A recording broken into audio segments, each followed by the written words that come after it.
Hello, you are listening to Underscore, a show by the Chicago Graphic Design Club. I am your host, Christian Solorzano, and today I am very, very pleased to share a very, very special conversation with Jarrett Fuller, designer, writer, educator, and host of the long-running podcast, Scratching the Surface.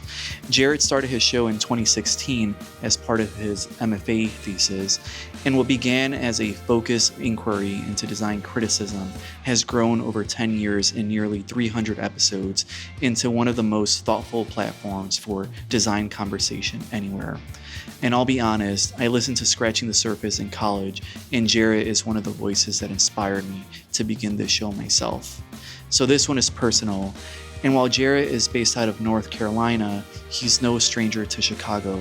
In 2022, he hosted a podcast at the Institute of Design here in Chicago, where he hosted his own series with the school's faculty.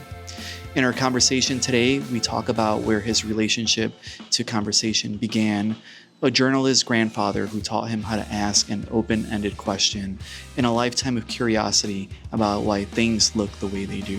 We get into how he still claims the title of graphic design, even as the work has shifted towards writing, teaching, and podcasting, what language fails to capture about design, and how his photography connects to the same questions he brings to everything else he makes. And he shares a preview of his forthcoming book, Graphic Designers After Graphic Design, a portrait of designers around the world, redefining the field from the inside out. As usual, if you enjoy shows like these and conversations like these, we really appreciate your support when you leave us a rating wherever you listen. Thank you so much and enjoy the conversation. Welcome, Jarrett, to Underscore. We typically don't speak with people that are not in Chicago on this podcast, but I know that you have some relationship to Chicago because you hosted a podcast here not too long ago. Yeah. Well, thank you for having me. I love Chicago. I'm honored to be a non-Chicagoan. I don't really have that close of a connection to Chicago, but I'll take my ID connection if that gets me on the show. Yeah. So, how are you doing today? I'm good. It's muggy. It's hot. I'm in Raleigh, North Carolina, and so we're sort of height of summer, but stuff's happening, so I can't complain. You know, when I was in college, I used to listen to your podcast, and subconsciously, I feel like you're one of the voices that inspired me to get into podcasting. It's you that's nice. and you and Chris Tippett.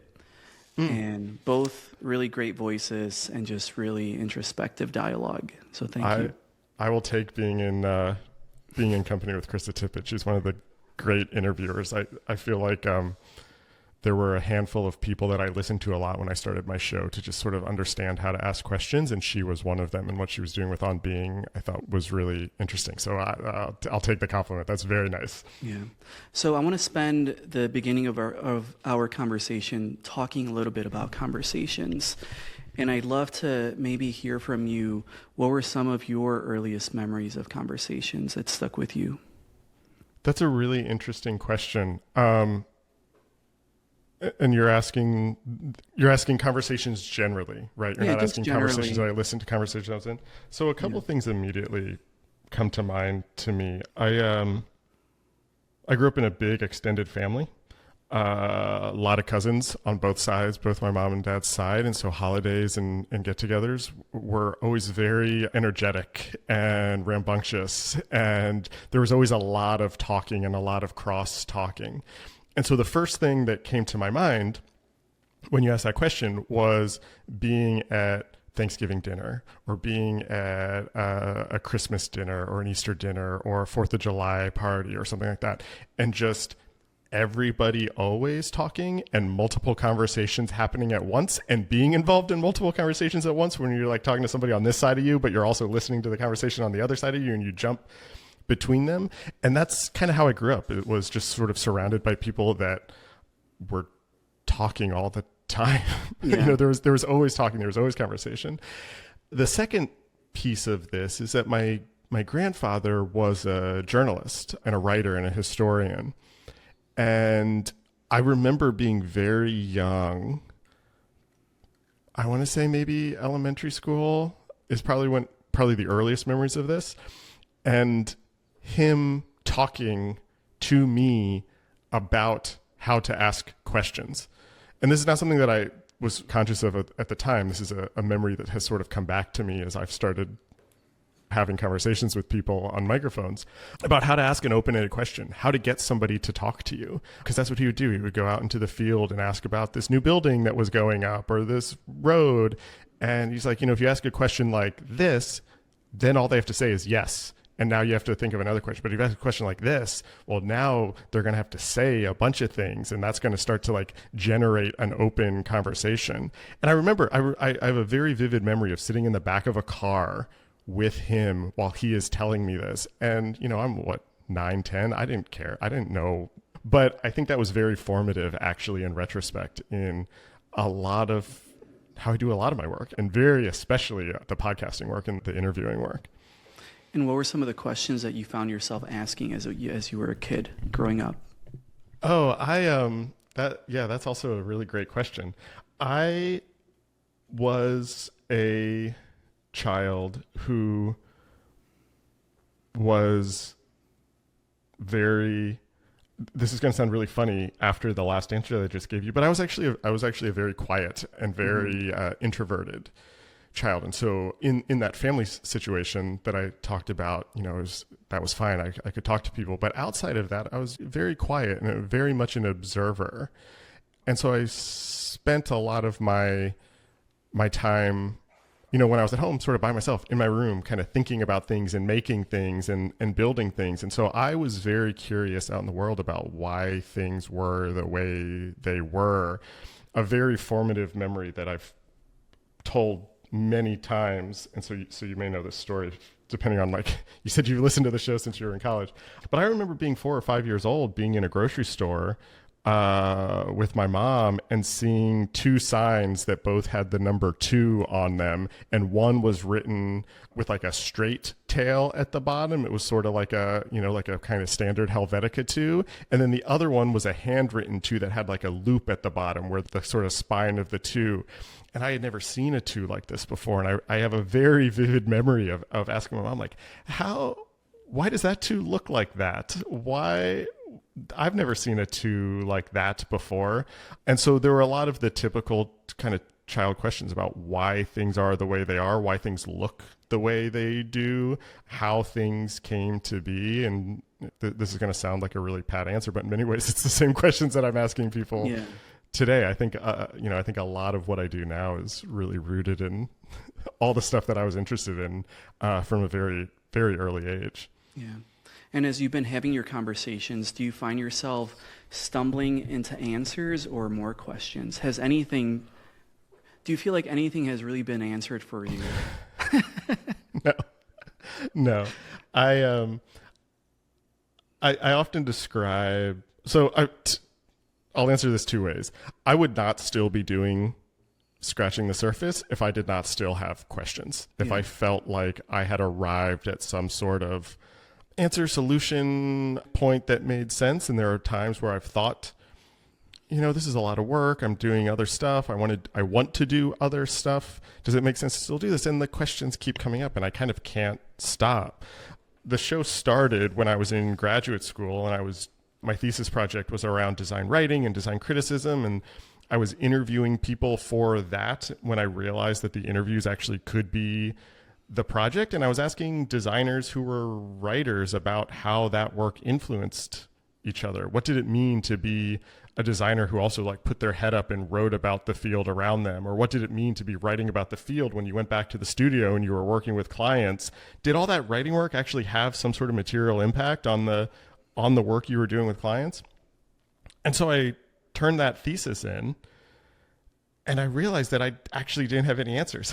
Mm-hmm. I wasn't any clearer on any of that. And to complicate it even more, I actually realized that I had more questions, that those questions that I were asking were actually really specific questions. They were really focused questions, and those were leading to other questions. And that's 10 years of my life now. Is every interview leads to another interview. I'm sure you're very familiar with this. Every conversation you have raises more questions, and you have to go then find somebody to answer those questions. I've said many times, I'm curious if you have this experience or if you feel this way.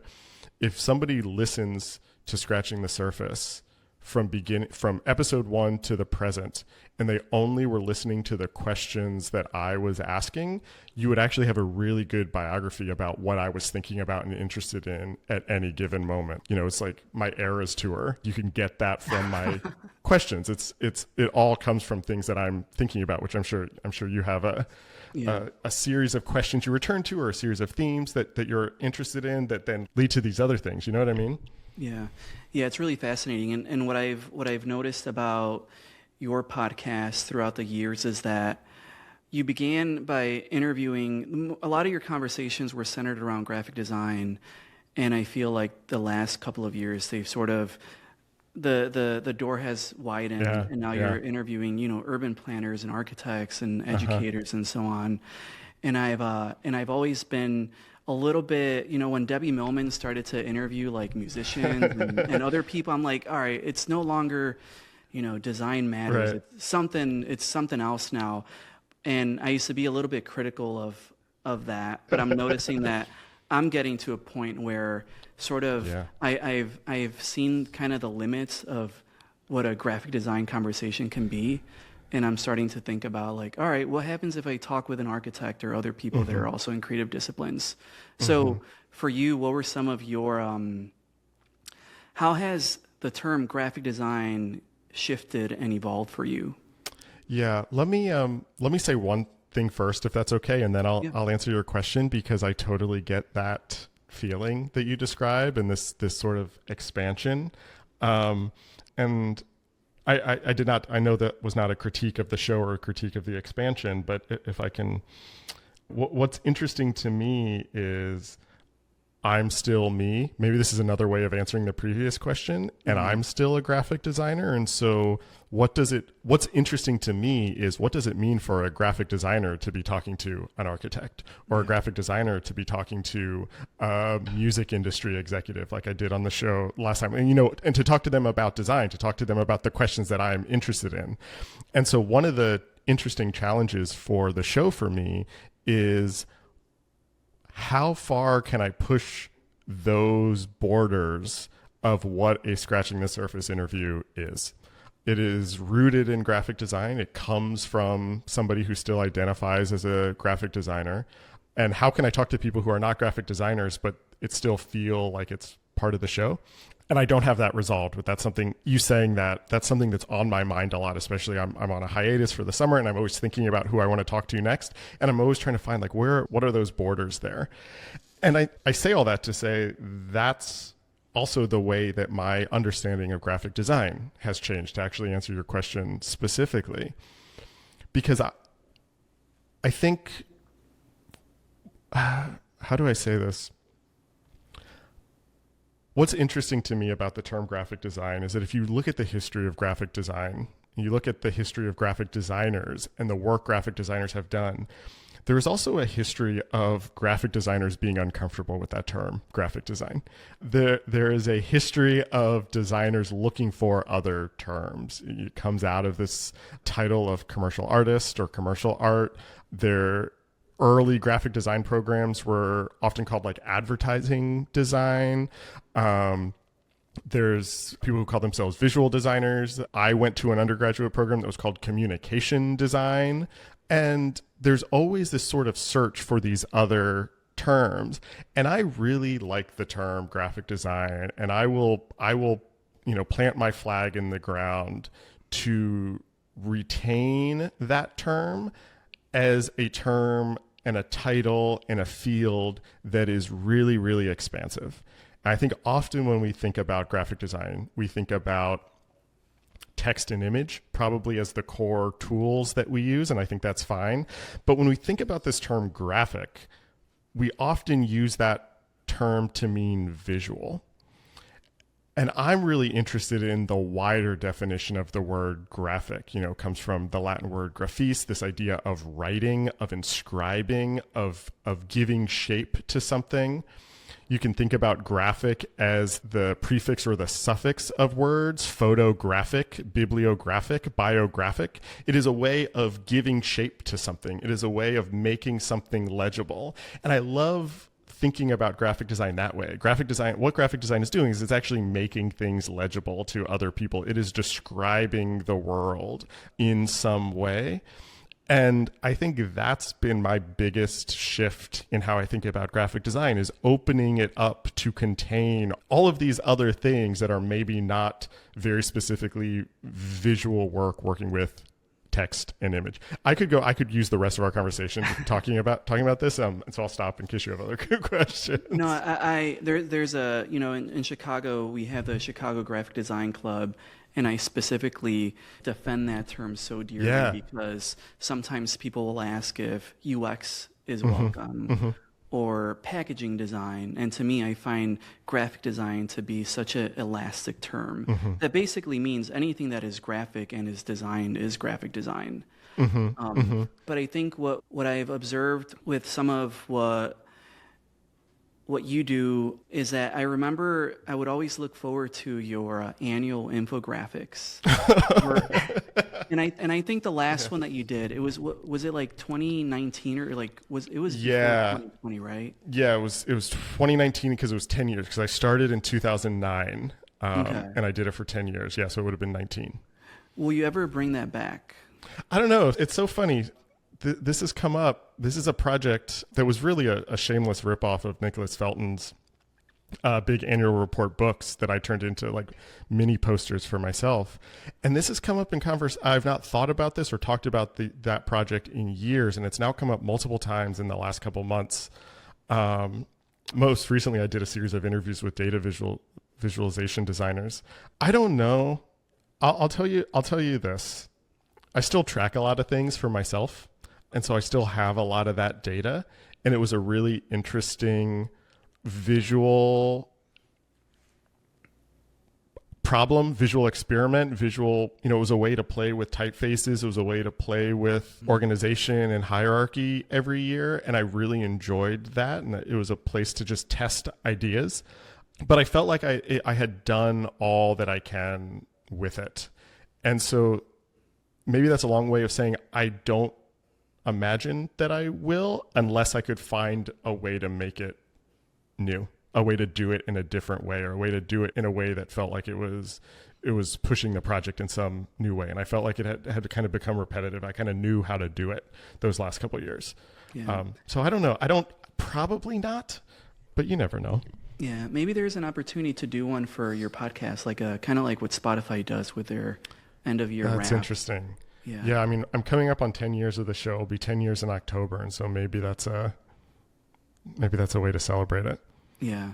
So the question that I wanted to ask is, with everything that you're doing, which is researching, recording conversations, also teaching, how much of graphic designing are you doing? And when I say graphic designing, I'm speaking about playing with color, playing with typography, because I know for myself, sometimes it's easy to stop doing the thing that got me into these kind of conversations, because I'm spending more time talking about the work than doing the work. So maybe talk about that relationship.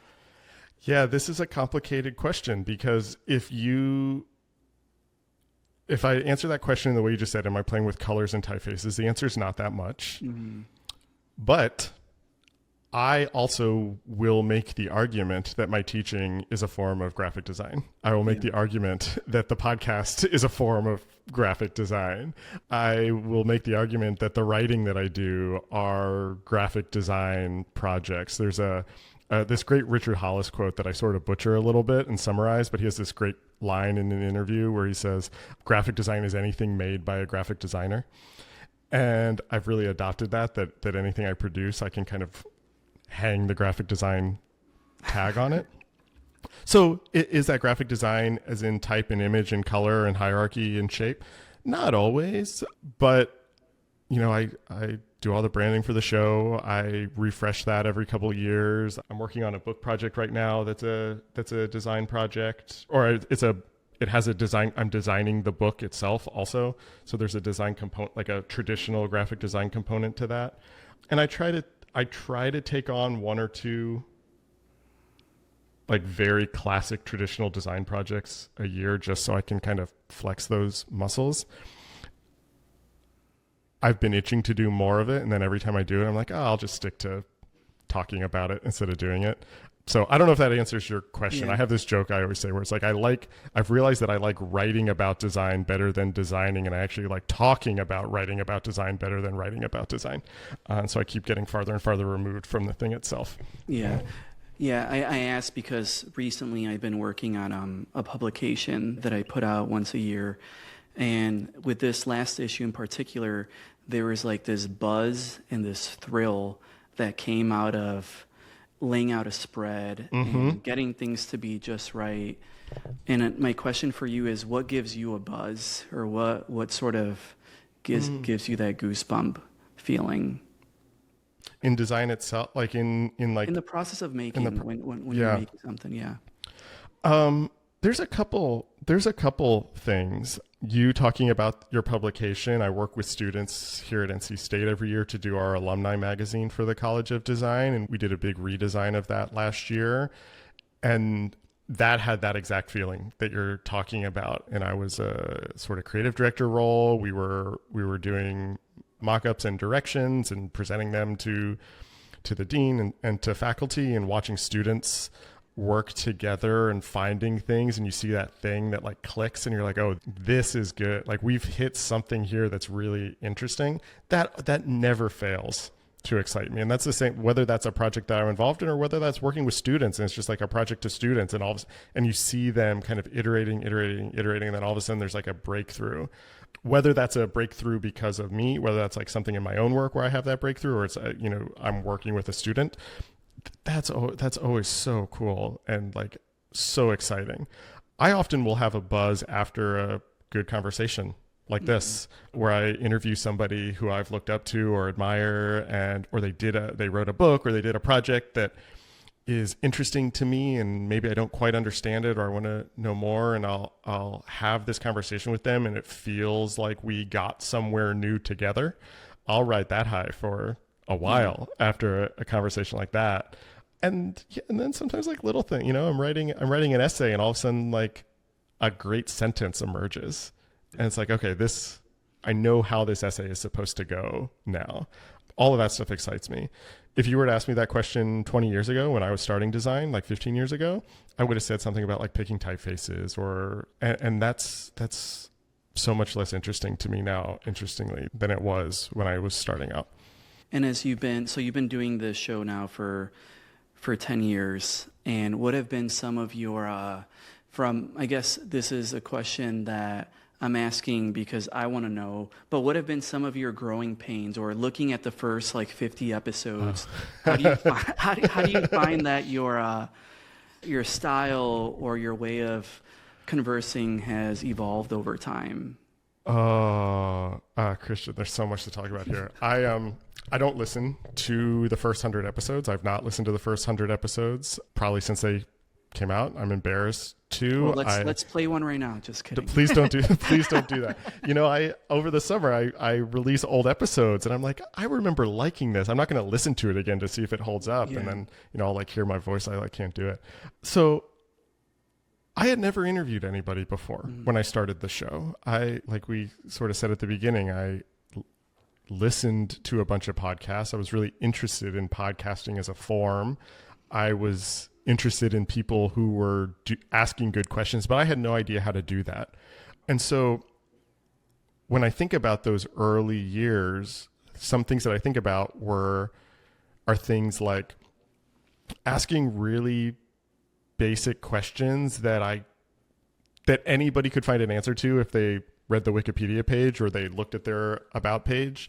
Very kind of biographical, about me kind of questions. And I did that because I didn't really know how else to start an interview other than to ask like how somebody got started doing something. And so if you listen to the early episodes, a lot of them followed a very similar format about asking kind of how you got to this point. Take me back, and you did this, and then you did this, and then what happened here.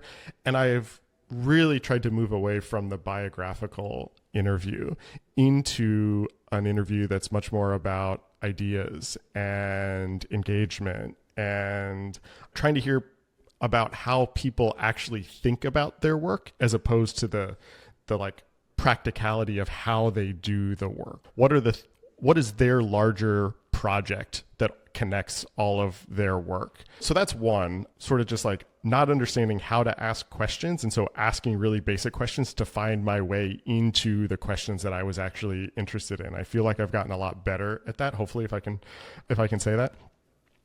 And then the other thing, which is really ironic to answer now being the person who's being interviewed, is I just talked too much. I gave a lot of what I was thinking. I talked about more of the stuff that was on my mind in my work. It took me a while to ask a question. I had to kind of talk out the question in real time. I felt like I had to make a transition from their answer to what my next question was. And I try to come up with something clever. And I feel like I talk less. I don't have the data to this. I should really look at the transcripts, but I feel like if you look at the percentage of my voice to the guest voice, I feel like I'm actually getting smaller, while at the same time I'm actually more control of the conversation because of, hopefully, I don't know if listeners notice this, and there might be listeners who disagree with this, because I feel like I have a better sense of how to ask the questions, how to get somebody to talk about the stuff that I'm curious about. I can actually kind of step back a little bit and really let the guest kind of be the star of the show, if you will.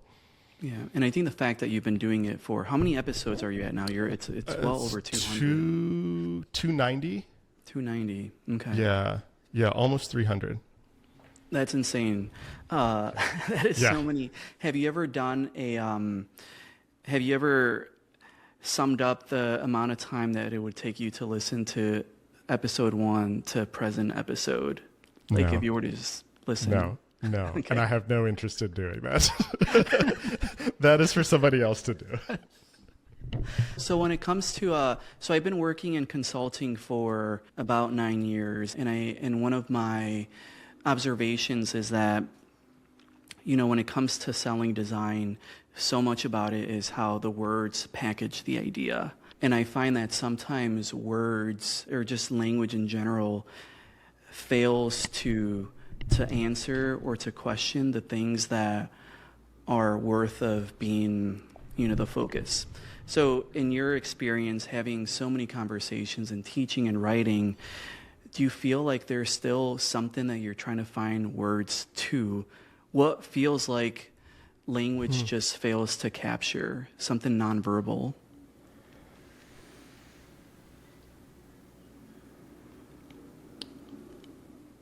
Yeah, I think I have a couple things immediately kind of spring to mind when you pose that really thoughtful question. I gave you a sort of definition of graphic design and kind of my understanding of how it's changed. I still have a lot of doubts about that. I don't think that's quite right yet. I still feel like a clear definition of graphic design is still elusive, to be honest, and they all fall short in some way. And I think this is sort of the history of graphic design, is that we don't really actually know how to talk about it. And one of the things that I've been thinking through and writing about a lot lately, maybe in an attempt to try to find some words for it, is this split, this chasm in some sense between design as an industry and design as a practice, or design as a discipline.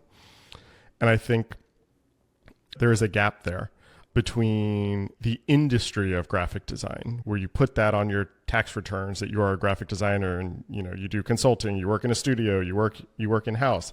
And then the way we talk about graphic design in academia or in cultural spaces or in conversations like mine, or like the conversation we're having. And there is a continual desire to make graphic design feel autonomous. And yet graphic design is not autonomous. It is entirely dependent on the context in which it finds itself, whether that be a business context or an academic context. And I think there's like a tension there, and wanting to talk about it as a clear, clean discipline, you know what I mean? As a thing that can internally generate its own meaning, yet often finds meaning outside of itself that is then projected back onto it. I don't think we have a good way to talk about that yet. A good way to sort of wrestle with these two sides of graphic design specifically, but I would argue all forms of design have a version of this, of the sort of very real world expectations and implications of it with the insular, inward looking self definitions of it. I think those are often in conflict. And I've personally, through a lot of stuff I'm working on right now, trying to find ways to reconcile that. And I think maybe even you can hear the questioning in my voice that I'm not even sure if these words are the right words for that tension that I'm interested in. Does that make any sense at all? Yeah, that makes sense. And I ask this because, sometimes when I'm teaching, I try to instill in my students that a lot of design critique can tend to be entirely subjective, and that it's sometimes quite difficult to really assess why it is that we intuitively respond to things. And to me, that embodied appreciation or response to design, I find to be so interesting. And I find that with my peers, sometimes the moments where we try to understand it or define it, we realize that there's just unless, our vocabulary maybe is too limited, but it just feels like we can't quite answer why some graphic design we respond to more than others, Yeah. I mean, and I think so much of that is cultural and contextual and personal. And this is why I always sort of have problems with talking about whether things are good graphic design or not, is because what is that metric for good? And I think for a long time, that metric has been does it do the thing that it was supposed to do? Does it sell the product? Does it get people to come to the event? Does it get people to click the buy button? There's a monetary piece to it. But then there's a lot of good graphic design that at the time was not considered, or again, I'm using words that I don't want to use. Graphic design that we hold up as really successful or good or canonical in some way that was not that at the time, and did not do those things, but it opened up some new avenue of aesthetics or thinking, or there are things that we just personally respond to. You're just I like that. I like how that looks. I like how that feels. And so much of that is, it's based on gut. It's based on feeling. It's not based on any metric or whether it was a 12-point grid or a 10-point grid or whether the kerning was right. None of that stuff actually has an effect on the feeling of encountering a piece of design. And I think about this, and sorry, this is getting a little bit away from your question, but I'm increasingly interested in, and I'm curious kind of what you think about this, or if this is, maybe another way to kind of respond to what you feel in the critique situation, is increasingly, and I think especially with the rise of AI and AI tools and automation and the speed of which you can produce mock-ups, I'm looking for work of all types that make me feel something, that conjure a memory, that make me feel happy, that make me feel sad, that make me feel angry. And I think there's not a lot of design work that's actually aiming for feeling right now. And I think if we could do that, then it becomes a lot easier to talk about the personal and the cultural and the contextual, because it's actually igniting a reaction as opposed to just getting us to do something, buy something, go somewhere, click a button, complain about the kerning, whatever, all that stuff. We know how to do that stuff. How do we move somebody? How do we make them feel something? How do we conjure a memory? And so again, a lot of the stuff we've been kind of talking about. And I think the stakes are higher than ever because it's so easy, and it's so easy and quick to produce competent design, that to make design that rises above that and does more is both more important than ever, and I think carries with it higher stakes. Yeah. So one of my former boss of mine, this summer we're planning on putting a course together that focuses on, as designers, how do we use the tools to create as things, how do we use the tools and turn them back on ourselves to create work where the KPI is our own sense of joy. Yeah. And I feel like that tends to be a metric of success that really doesn't, I mean, if you were to bring that up in a business meeting, people would probably look at you weird if you were to say, let's measure the success of this by how much we're smiling or how much we're laughing. Yeah. And I just find that with, I've been, every time I see an AI ad on my phone, I've been taking screenshots and just documenting them on my website, because you get to a point where everything kind of starts to follow the same format, where there's like, here's these big numbers and here's the headline always at the top and so on. So I think through my conversations, I've been noticing that there's a deep yearning for work that just makes you feel. Yeah. And I feel like the younger generation, like Gen Z, I think that they've done a good job at like eliciting those core memories in people. Like every now and then I'll see one of those Instagram reels where it's like, this is what Christmas felt like. Like this is what waking up on Christmas morning felt in like 2004. Yeah. And it just like feels so visceral, and sometimes I feel kind of teary-eyed. And it's just like, it's not the prettiest design, but it has these emotional ingredients that just pull the right strings. I wrote about this a little bit last year for Fast Company in a piece called AI Isn't Design's Biggest Problem, which was sort of about this idea that, these like AI ads that you're seeing that all look the same. The reason they can do that is because I feel like designers have sort of lost the plot a little bit, that there was this sense that design was meant to be expressive. You use design to differentiate yourself, to create something new, to say you are not your competitors. This is a very kind of classic branding thing. And over the last 10 years, that's flipped, where it's now like design all has to look the same. If you're a direct-to-consumer brand, you have to use your humanist sans serifs and your shades of blue and your like line drawing, perfect corporate Memphis illustrations, or your like very simple one color illustrations. And then because there's been this homogenization of aesthetics, that then allows these AI tools, which are just using existing forms, to recreate that, because there isn't this kind of visual or aesthetic innovation. And if you think about the desktop computer and you think about those designers who were really kind of saying, well, what can I do with this new tool? How can I make something new? How do we do that today? Like, we actually need that now too, instead of saying like, well, let's just make everything else look the same. Let's be expressive. Let's try to figure out how can we, again, this is, I guess, what your class is about. How do we use these tools to do something new, to kind of make us feel something in some new way? I feel like not a lot of people are doing that, and maybe they are, and I don't know who they are, and they're not falling into my algorithms, but I want more of that.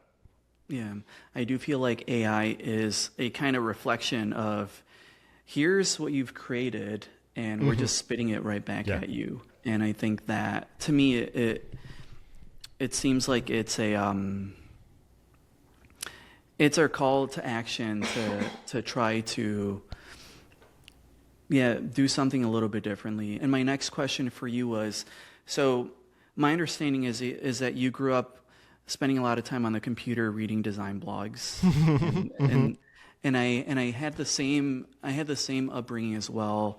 I got my first computer when I was about 10 years old, like in 2001, I believe. And for me, it was music. Music to me felt like it was the epicenter of culture. Yeah. And I want to know, for you, what were some of what do you consider to be design that left an impression on you many, many years later? What do you find yourself going back to? Also, music. I think the way I found design blogs was seeing in album covers inside the packaging, or seeing like art direction by so-and-so and realizing that somebody made that. And so am I going back to specific album covers as being like, oh, this is still like great graphic design? No, not necessarily, but that also is very clearly my origin story into, it was from music sort of into design blogs, and then into that kind of design culture. This is this is a really bad answer, but like I still go back to like I still really love just like clean, almost undesigned work. And this is coming from a person who wrote an essay deriding minimalism and our obsession with minimalism. But like, give me a white piece of paper with just like simple black Helvetica, all 12 point and everything set that in one type. Like I love that sort of simplicity. And so when I see stuff like that, I always love that kind of stuff. I spend a lot of time thinking about collage, and I go back to collage and work that is noticeably collaged often. I'm really interested in 2x4's continual use of collage in different contexts. And so I go back to their kind of collage-like work, stuff that they did for Prada and the American Academy in Rome, I think is really interesting. I've been wanting to do some more thinking about collage as a form. This is not maybe an answer to your question, or maybe I'm starting to answer a different question, but I remember in 2011, I had just graduated and I had just moved to New York, and the Graphic Design Now in Production show, curated by Ellen Lupton and Andrew Blauvelt, was staged in New York shortly after I moved there. And I remember seeing that and that feeling very revelatory to me about what design could be. And that started, I think, this sort of expansive definition of design was that show. And that led me to the work of, at the time, Project Projects, which is a studio that no longer exists. And their early work from like the early 2000s, 2010s is still some stuff that I still love. I wish there was a monograph of Project Projects body of work, because I think there'd be a lot of like Jarrett origin design stories embedded in those projects. Yeah. And then I know that on your website, you also describe yourself as a photographer, and your photography is something that I've been, from time to time, like I'll visit your website and I'll just like see what you've been shooting. And I notice that there tends to be a lot of landscape photography, and you're sort of documenting your environment. And to me, I'm curious to hear a little bit about how your graphic design sensibilities influence what draws your attention and what you choose to document and archive. Yeah, that's a great question. And I've been thinking more seriously about photography, especially again over the last couple of years. I've been interested in and making photos for as long as I've been a designer. And so for me, those have always been very connected. And I think my very early photos from 20 years ago, a lot of it was actually like very explicitly graphic design. It was like photographs of signage and typography and kind of layouty type things. I think, very, very tangibly thinking about composition is something that informs both of them, how to frame a photograph and how to lay out things on a page. I think those are very much kind of influencing each other. And I think what a lot of my photography is really about, and what I'm really drawn to, is a tension between, and it's interesting actually thinking about this in the context of this conversation where we're talking a lot about feeling and memories, is a lot of what I'm interested in my photographic work. There's very little people in it.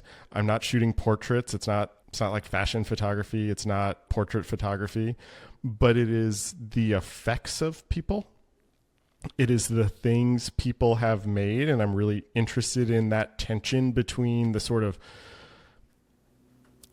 pure, unadulterated, wide open landscape, the natural world versus the artificial world, and where those start to blur together. And so, it is a structure that somebody's made that has like a weed growing, nature prevailing again, or it's what looks to be a pure, uninhabited landscape, and then you notice a fence or a sign, the marker that a person has been there.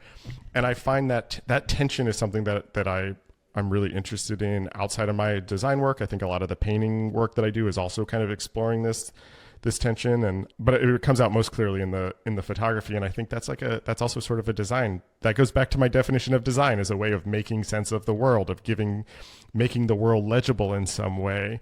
And in some sense, the photography is the documentation of how we have redesigned the world or co-designed the world, or how the world is designing upon us. I think all of those things are in the photographic work for sure. Yeah, there's something very rudimentary about the subject matter. Like I can easily see that there's, these grids that you're naturally being drawn to, or these horizon lines, or these just like basic forms. Yeah. And what I find extremely fascinating is that for a lot of your photography, there really is no sense of when the photo was taken. Like there's sometimes there's like a marker of time, like that looks like an AC that might have been constructed around, it might be a modern place because there's an AC there. Yeah. But I love photography that is sort of able to strip away any sense of time and just like, here's this thing, here's this structure. Oh, that's really nice. Yeah. Yeah. I think that's right. I think that is maybe unintentional or maybe subconscious, but I think that's always a nice goal, or a way to even sort of show time. I go back to the same places over and over, and we'll photograph them again and again. And, if you put those together, you see a passing of time in some way. I think time is a big component of that too. And you're right. Yeah. There's also, there's often not a lot of depth of field. I like really flat photos, that have that horizon line. They have that grid. There's not a lot of foreground, background. I tend to avoid a lot. I think all that's a very sort of designy way of thinking about composing an image. Yeah.